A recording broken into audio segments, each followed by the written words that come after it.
Trigger warning.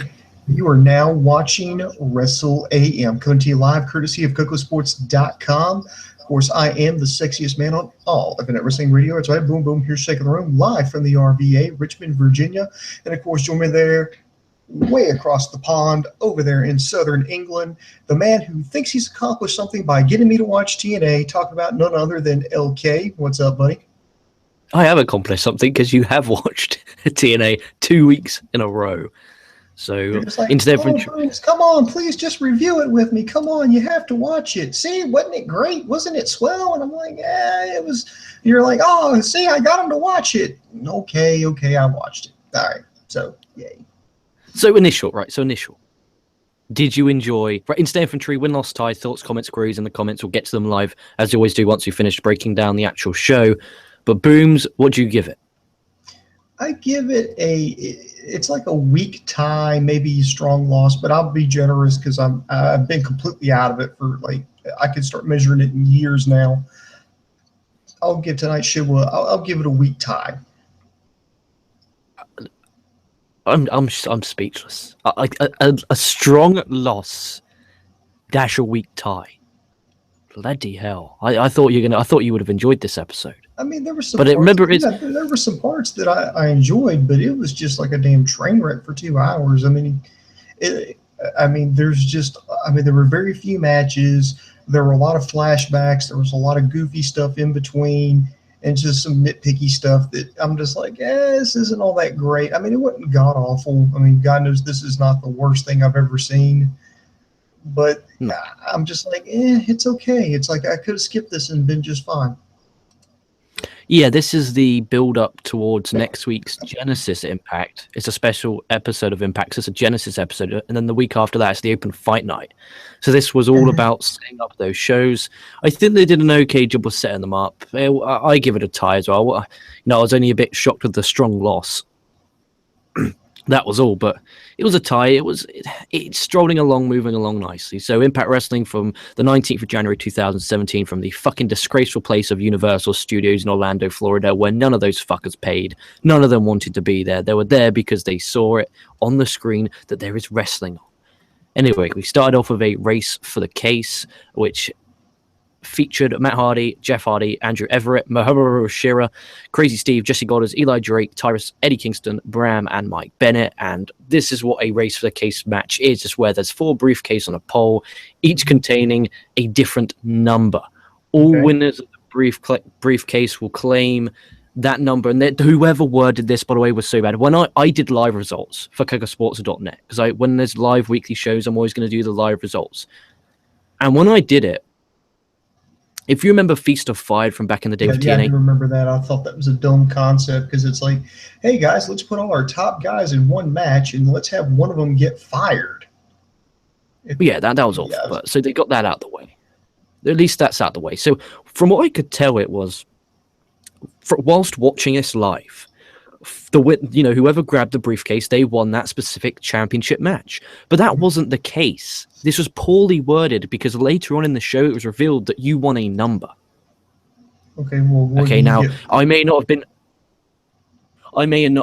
have been listening properly because I was typing, but I thought it was really poorly worded from Josh Matthews. Anytime I could take a dig at Josh Matthews is a time I will take a dig at Josh Matthews, and who I think he's the one responsible for the website.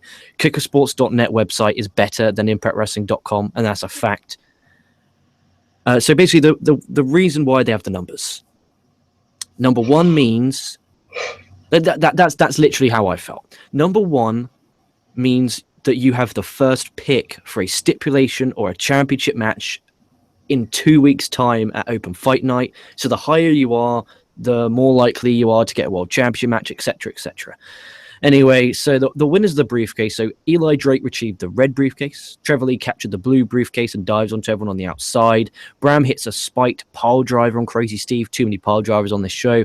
DCC get the gold briefcase after catching it because Jesse Goddard dropped it. And then Jeff Hardy captured the last and green briefcase. So, Jeff Hardy, DCC, Trevor Lee, and Eli Drake all won briefcases. What were your thoughts on the opener?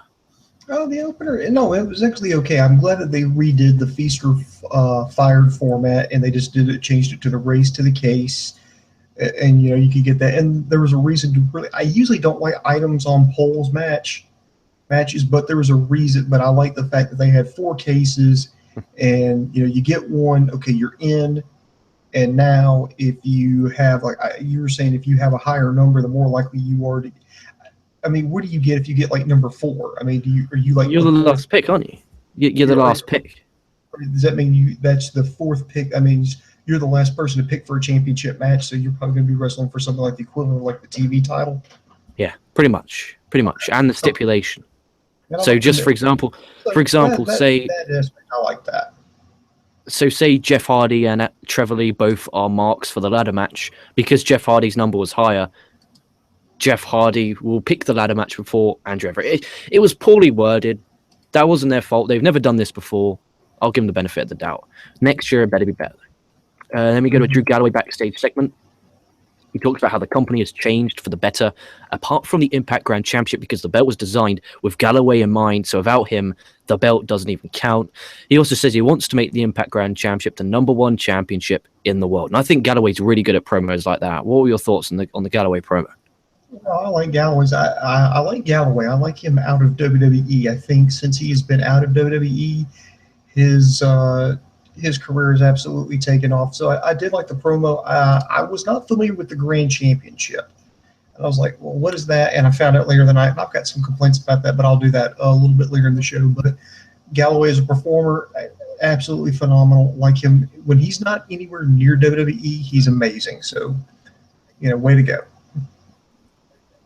Yeah, that's good. It was good. And I liked it. And the Grand Championship is basically like an MMA kind of championship kind of thing. Anyway, we'll move on. They're in the parking lot. Bobby Lashley says he's about... This I didn't like. He says he's about to go to the ring as he has a world championship match in the future and wants to warn Eddie Edwards. One thing here, Andy Paps has brought up something here in the chat room, and yes, I'm monitoring the chat room tonight. He suggested this. Instead of having them pick, whatever, number for the championship match, why don't they have the 4 guys be in a fatal 4-way match, and the winner becomes the new #1 contender for the championship? That's like, I mean, they could do that. I like that. But it's open.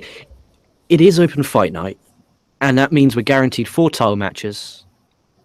I kind of like. I would have preferred it if it was the championships. For instance, you had one with the world title, one with the X Division, one with the tag, and one with the Grand Championship. That I would have preferred, because then you can kind of promote them. How would you promote numbers in a briefcase? They pick a stipulation, and we're talking about it when we're very confused, and we watch this show. And it's very confusing, but the 4-way is a good idea. I don't dislike the idea. I like the idea of winning the championship match, because then it feels like that's important. But because they won numbers, I didn't particularly enjoy it. I'm going to be honest. Is the chat decent tonight, Booms? Have we got a good number of people? Yeah, absolutely. We've got we got the usual. We got Andy Paps, Bebe, D-Rocks, Marvin Watt, Gary North, a few more in there hanging out. So thank you for joining us live here. And if you've got questions, be sure to throw them here in the chat room. If this is after the recording, put it down here in the comment section. We'll try to get back to answer your questions and comments. Bingo, dingo, wingo.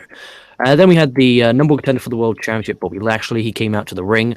Lashley says now that EC3 is out of the picture, there's no one who could stop him winning the World Championship. Eddie Edwards comes out. Lashley said Eddie Edwards is a fluke champion and says he's basically only a feel-good story. Lashley says he wants Eddie Edwards in a 30-man Iron Man match for the title, so there is no excuses. Eddie then accepts and says he'll make Bobby Lashley his bitch. Lashley then attacks Edwards, goes to spit Edwards, but Davey Richards comes out to make the save. And one thing I didn't like about this was Lashley was saying, hey, look, you had Davey Richards protecting you, you had EC3 protecting you. And then Eddie Edwards is like, no, I'm the fighting champion. And then what happened? Davey Richards came out to save him at the end. I just thought it made Eddie Edwards look like a ponce. Yeah, when you put it that way, it kind of contradicts everything that Eddie Edwards just said.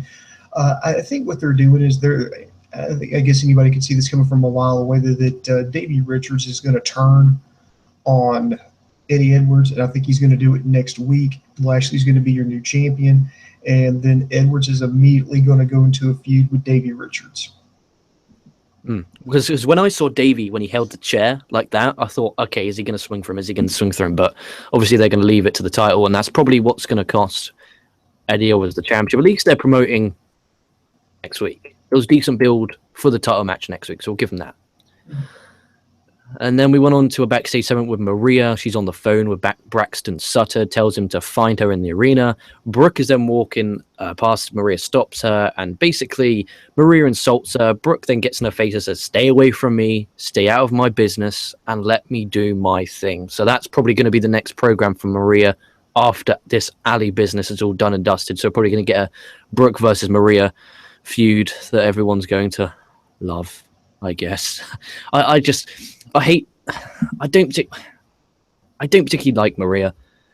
I don't like her acting. I hate when she comes up and she goes, "I'm the first lady of professional wrestling." Like, shut the fuck up. No, you're not. You're nothing more than a whore who did Playboy for money. You got your tits out in front of the world for money. Shame on you. But Zachary Watts is somebody lost it over that comment. What was that? I said, not since Zachary Watts has someone lost it over that comment. Back in the early days, back when we had ProWrestling.me, we used to allow like fan articles, and Zachary Watts went on this tirade about Maria Kanellis calling herself the first lady of professional wrestling. I mean, he lost it, and it was just like Stephen King just banging it out on the keyboard. Like, how dare she say this? Who says she was the first lady? And I'm just like, dude, you're doing exactly what she wants. So I'm like, way to go. Yeah, I guess she must. She's either really good at a job or a whore, and my opinion is the later. Now, I have nothing against her. I just don't like when she says it. I find her acting really cringeworthy, but not as bad as Alicia Fox. But no one is as bad as Alicia Fox. Then we went on to our match. We had Deonna Purrazzo versus Brooke. This is Brooke's return to Impact Wrestling after having a child. It was an okay match. Brooke hit a belly to back face buster to get the win. Post-match, Sayona, whatever the fuck her name is, comes in, tries to attack Brooke, but Brooke saw her coming. She started brawling with her until Sayo took out Brooke with the silencer. I'll never be able to pronounce her name. I can write it fine. Is it Sienna, one of them? Sienna. I just call it Sienna, whatever the fuck it's called. It baffles me. I butcher English language like there's no tomorrow. But, I mean, I enjoyed it. And it's obviously starting the program with Brooke and Maria. And Sienna got time. Deonna Purrazzo was on TV, so that's good for her. I like how the commentary, I would actually praise the commentary about talking about how she does travel the world and is regularly booked. So it kind of made her not feel like a jobber. It kind of made her feel like a big deal. Yeah. And I would not be complaining if she got a full-time roster spot on Impact Wrestling. But with that being said, she's probably going to continue doing what she's doing right now. Let me ask you this: true or false? Do you think Deonna Purrazzo is going to get signed and is going to get a permanent spot on one of these big promotions? She's going to. The question is when and where and with who. You know, she could get a TNA. She could go to WWE. She could go to NXT. She could go to Ring of Honor. I doubt Ring of Honor. Excuse me. I doubt Ring of Honor. I reckon it's out of TNA and WWE. Because Ring of Honor's women's division, well, they have the Women of Honor, but this doesn't really count. So I don't think she'll get a Women of Honor. I think she'll go to either TNA or WWE. My prediction is WWE, considering, I don't know, you can't really tell though, can you? But maybe she just surprises us all and she doesn't actually sign with anyone and she continues doing what she's doing right now and touring the world. Because there's nothing wrong with what she's doing right now.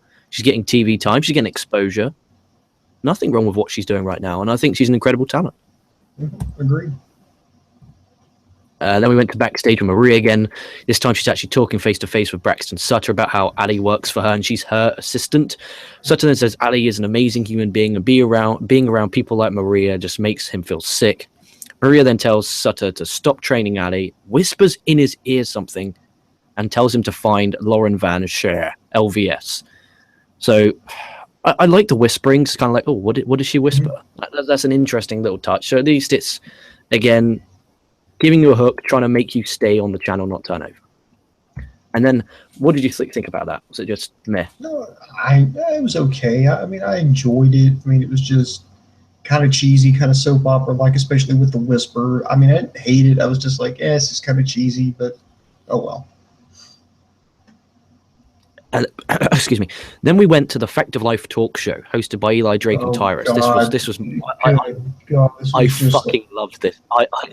it just I absolutely love it this. just went on and on and on and on for me, and I'm just like, get to the point, wrap it up. I wasn't a fan of it. They did a SmackDown 2013 piped in crowd noise as well. It was awful. So basically, the guests are the winners of the race for the briefcases. So inside the briefcase, this is going to be a tough one to describe. There's a number. Number 1 is the first and best, and number 4 is the last one, I'm guessing, to pick a match and a stipulation. Eli Drake has number 4, the DCC has number 2, Trevor Lee has number 3, and Jeff Hardy has number 1. So my guess is Jeff Hardy goes for the world title, DCC goes for the tag title, Trevor Lee goes for the X Division, and Eli Drake Grand Championship, maybe. So you really hated that, didn't you? You really didn't like it. I just thought it drug on too long. I find anything with Eli Drake entertaining. Then we go backstage. Ali's talking to Sutter about her training, but then Braxton Sutter tells Ali that they shouldn't be together anymore. Ali panics, tries to tell him no, but Sutter says he's sorry and walks off. What a heartbreaking moment that happened this week on Impact on Pop. Heartbreaking. What do you reckon that's going to lead to? Do you reckon it's going to lead to... It's too soap opera-y for me, but I will say this. I do like Ali. I really do. I don't know what it is about these nerdy little girl next door types that I absolutely love, but that was her. I mean, she reminded me of like several friends I had growing up. I mean, not one person, but like a combination of several different friends, and I was just like, I'm starting to swoon a little bit. But where do you think it'll go? Like, where do you think it will generally go from there? Do you reckon whatever the fuck that was, do you think LVS will turn and be babyface, turn on Maria and say, no, this is torture, this isn't fair on Ali, or do you reckon she'll continue to be a whore? Do you think Maria will turn face, or do you reckon she'll stay heel? You know, I'm guessing Maria will stay heel because she'll feud with Brooke next. Maria stay heel. I think they're going to find some kind of way for Ali to break off from Maria and basically be Braxton Sutter's like full-time manager. I don't think manager, because she's actually a wrestler, so I think that they'll do stuff separately. Well, when I say manager, I mean like I should have said like valet or something. Excuse me, slip of the tongue there. To stay, that way they kind of sort of become a couple, but not like, because I mean you got to be careful, because if you carry this too far, it's not like they can actually get married or anything. So you just got to be careful how you play this. But they're actually together in real life. Sutter and really? Ali. Yeah, they're together in real life. Yeah. Oh, that's nice. Good for them. Way to go, Good for them. They're getting proud of you, buddy. Proud of you. Then we have Aaron Rex and Rockstar Spud. His name is Rockstar Spud, and he comes out looking like a fucking sailor. Versus Robbie E and the bully himself, Swoggle. I don't really want to talk about this. Rex gets the win. He covered him very sexually. I didn't enjoy it. This okay. Aaron Rex gimmick. You would think that I would have hated this. I didn't like the match. I just thought it was over too quick, and I hate it when they put in Swoggle and just the whole novelty act of it. As far as Aaron Rex goes, this is just go back and look at the stuff that Adrian Adonis did back in the WWF, back in the early 80s. This is exactly what it is. And back then you could do that and get away with it, but I'm surprised TNA is doing this, because, I mean, this is 2017. This is a day and an age where, you just don't have men and women anymore. I mean, you've got, gender fluid, transgender, cisgender, all this other different types of genders. I mean, I think this one day is I had like 50 different genders to choose from. I mean, we're just in that day and age. I mean, of the bathroom bills, gay rights, gay marriage, all this stuff going on in our society right now. So the gimmick itself is timely because it's a hot topic, it's a controversial topic, And I think maybe it's something worth, you exploring, maybe taking this, because it represents real characters in life. But at the same time, I really felt like if I would have been in the meeting room when TNA pitched this or whoever pitched this, I would have raised my hand and said, you know what, guys, we got to be extremely careful about this because, you've got GLAD, No Hate, you've got all these other anti-discrimination groups, pro-gay groups, watching. And remember, those same groups nailed WWE to the wall for less.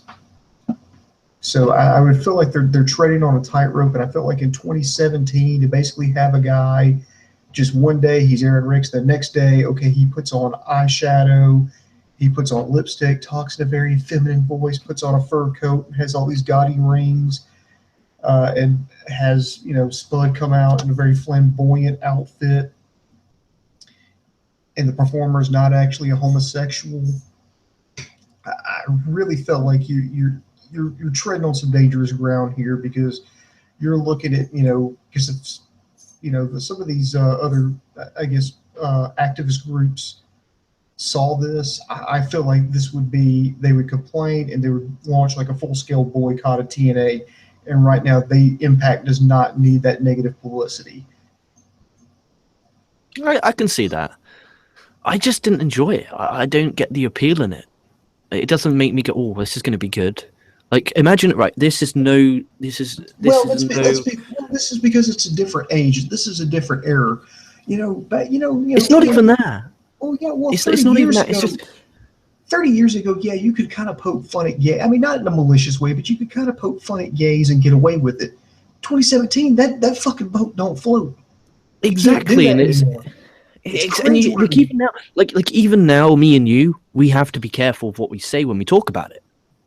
Like, we generally have to be careful of what we say. Like, we can't come in here and make any, like, derogatory or offensive or discriminatory terms about any of these people, because in the end of the day, Kocosports is a marketing company and we can't go on here saying what we want. So sometimes we've got to be careful. And this made me feel uncomfortable. And it's not that he's a woman. It means when you review it and analyze it, I just wanted to skip it because, what happens if I accidentally misslip and say something? Or you accidentally say something and say so. Anything could happen when you're on a live show. You could accidentally say something, or someone could take it the wrong way. So it's kind of very difficult to talk about. The character, at least they're trying. I talk about this a lot. At least Impact Wrestling's trying, and I give them points for trying. It obviously seems like an Aaron Rex idea. Seems like, I reckon he pitched this. The way it's done is good.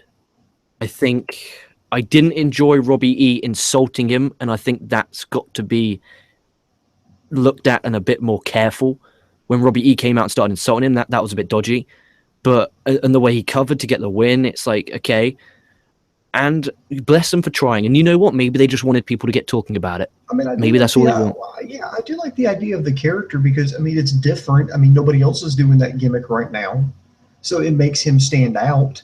So I think that it gets us talking about it because, it's like, ooh, is this kind of offensive? Because, personally, I don't find it offensive. But in this age that we live in now, we don't have to find anything offensive. We have to worry that somebody else may find it offensive. Yeah.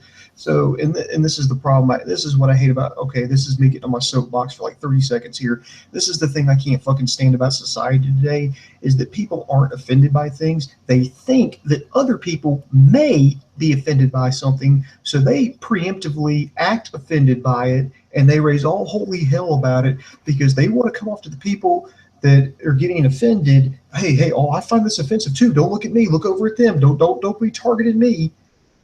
And when there's no proof, especially if there's no proof that nobody was actually offended, just people act offended because somebody else may be offended somewhere and they don't want any attention drawn to them.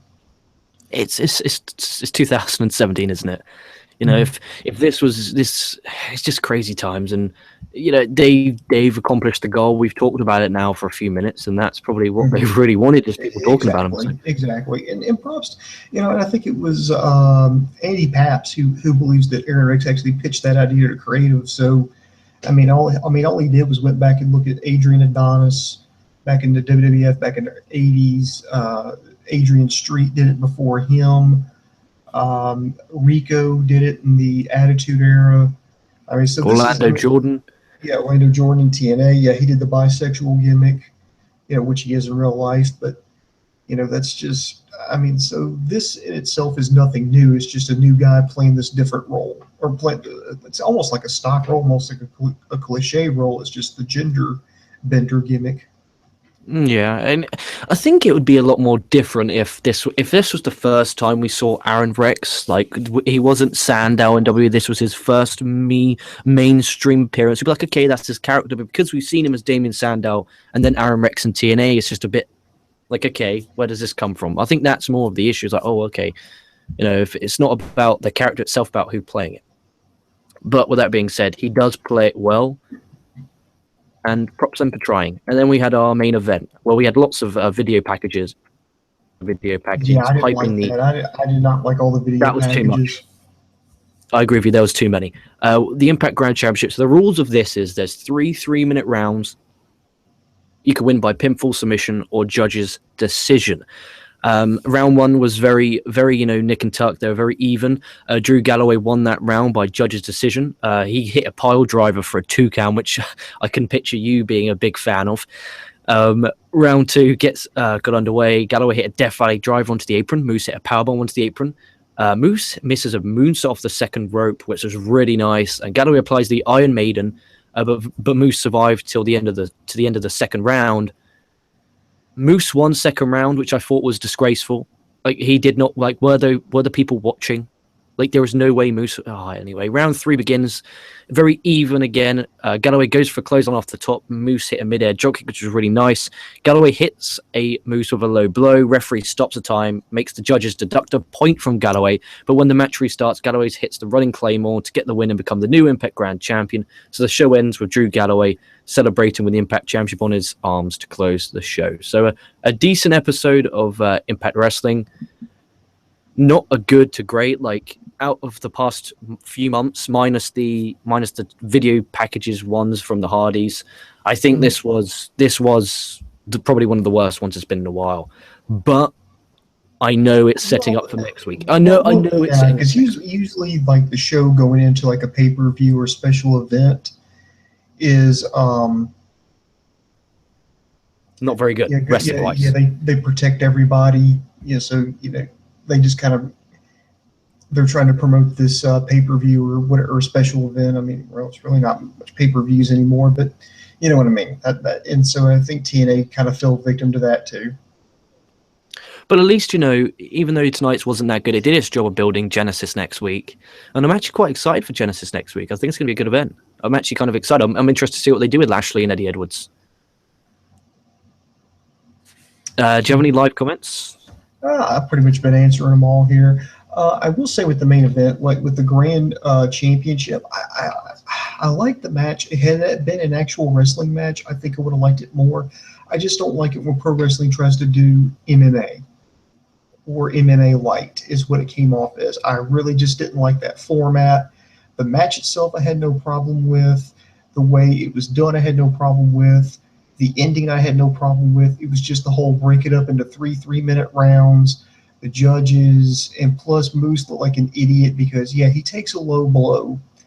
And I know he's trying to prove that, I'm tough or whatever, I'm ready to go, but he wasn't ready. And even in MMA, if you get hit in the groin, you're given as much time as you need to recover. So, I really felt like Moose could benefit, if you look at it kayfabe-wise, Moose, could have taken like another 30 seconds, just give me a second, walk around, take a sip of water, shake it off, adjust the boys a little bit, and he would have been fine. But instead, it's like, okay, ring the bell. Are you sure? And even the referee's like, are you sure? I don't think you're quite ready. Yeah, ring the bell. And as soon as he rings the bell, boom, kick to the face, match over. You just got knocked the fuck out. So I think Moose looked kind of stupid in that main event. Yeah, I could see that, but like if it was limited, like if there was some kind of reason why he couldn't, why he had to immediately jump into it, like if they didn't have recovery periods or whatever, it would have made sense. But when you have a recovery period and you're allowed to say, no, I need an extra minute, and you will be given that extra minute, and then, but you don't, and then you lose, you look stupid. Yeah, but at the same time, I saw it as a way of protecting him. I didn't see it as him Yeah, looking because stupid. I know, It I know was what they're trying to say. I mean, they're trying to say, yeah, he's a fighting champion. He wanted to get back in there and get him, to prove his stuff and get in there and fight. In a way, yes, it did protect him. But also at the same time, you got to think kayfabe. Maybe he should take an extra 30 seconds. I'm just saying. maybe, maybe, and D-Rock's had a comment. So I remember reading it earlier about maybe doing a women's elimination chamber. Mm-hmm. I would not be angry if they did. I'd be curious and interested. But if they could do a chamber, why can't they have a women's Royal Rumble? Like just a 10 women's Royal Rumble? They've Why got can't the they do talent. WWE's actually got the talent to do that. Of course they have, and they got all the birds. Sorry, the women in NXT. No, you call them birds. That's fine. At least you're not calling. I don't. Remember, it's it's 2017. So, but oh, you can't call them birds. They're women. They're not objects. They're women. So yeah, but it's an English thing. You call them birds, but the way you say it sounds so polite. Yeah, I'm not calling them whores like Dave Coco, am I? Yeah, dude, I'm telling you, you could come over here with that accent. You could go walk right up to a chick, go, "You're a fine looking bud." Dude, you'd get so much pussy. Tips for English people. Go to America. No. What was I talking about? Yeah, the Elimination Chamber. I would like it. And obviously Elimination Chamber is the SmackDown pay-per-view. So it would mean we'd get it on SmackDown. I could see those women being in there. If you try and it fails, it fails. If you don't try, you don't know. So I'd say give them a Rumble match. Give them a Chamber match. Bingo, dingo, wingo, off you go. I mean, hell, you got the cage. You use it. Yeah, it's extra promotion, isn't it? And they want the women to look like men. That's why they're called superstars now. So don't treat them differently. And I think they've done a good job of that in the past few years of making the way they treat women to men. Even though they don't get the same amount of time and lots of different time, but they're still getting treated as stars. So I think they do a good job of that with having cage matches, Hell in a Cell matches, etc., bra and panties matches. So yeah, any other live comments, Booms, you want to talk about? No, I think we've got them all here because just a lot of people were voicing stuff. Deonna Purrazzo versus Brooke. Davey Richards going to turn on Eddie Edwards. There's a prediction. Let's see. Braxton versus Marshall Rocket needs to happen. Nah. I'm not a fan of Marshall. From what I saw of him in the extras, and he was all right. I just haven't seen him in one-on-one action. I don't think. I remember him being in six-man tags, and he was okay. He don't really stand out just in six-mans. Mm-hmm. But he's okay. I have nothing against him. I just, Braxton Sutter's quite a good character guy, but I just don't see him as a really good wrestler. But hey, maybe he just needs a bit more time. Mm-hmm. Yep, that's everything there. Cool. So you're gonna record a WWE UK Championship Tournament Night 2 review for the YouTube channel in about 10 to 15 minutes, or whenever you make yourself a tea, have a quick wank of the old cock, and then play yourself, clean yourself up, set it all up. I'm going to go record a weekly Ring of Honor review for the Patreons. Links in the description box below. $1, $5, $20, $35 per month. One of the above, but you get exclusive content, so that's to look forward to. And I'm going to put a lot more exclusive content up because I'm doing so much damn shit at the minute, and it's not really fair that the people who are paying aren't really getting anything, so I feel a bit bad. So obviously you'll still get your Raw, SmackDown. You'll get exactly the same. The only difference is I'll be doing extra stuff for the Patreon. So if you want extra content, like a Ring of Honor review, a 205 live review, and just news, like I'm going to do lots of news shows, head on over there. Links in the description box. Also, add me on Facebook. I want more Facebook people. Add me on Facebook. Links in the description box below as well. Kocosports.net, though, is where it's at. It's updated. I'm working harder than a Pensacola stripper on the site. I cover all the rest live weekly shows live on there on the results. Also, news stories. We have stories about the Young Bucks and the Broken Hardys at Ring of Honor Supercard of Honor. And tomorrow, I'll be this weekend from Friday, Saturday, and Sunday. Myself, SOS Wrestle Talk, and Strong Style Podcast will be covering the New Japan Pro Wrestling and CMLL Fantastica Mania shows. So you got that to look forward to on the channel. So subscribe for them. Hit the bell so you know when we're going live. It'll be about 2 a.m. UK time, so about 24 hours from now, or 23 hours from now. Mm-hmm. And then also on Monday, I'll be joined with Sammy for the Raw review. So lots to look forward to on the channel. So subscribe and head over to Kocosports.net because it's where it's okay to be a passionate fan in your fucking home for birds and combat sports.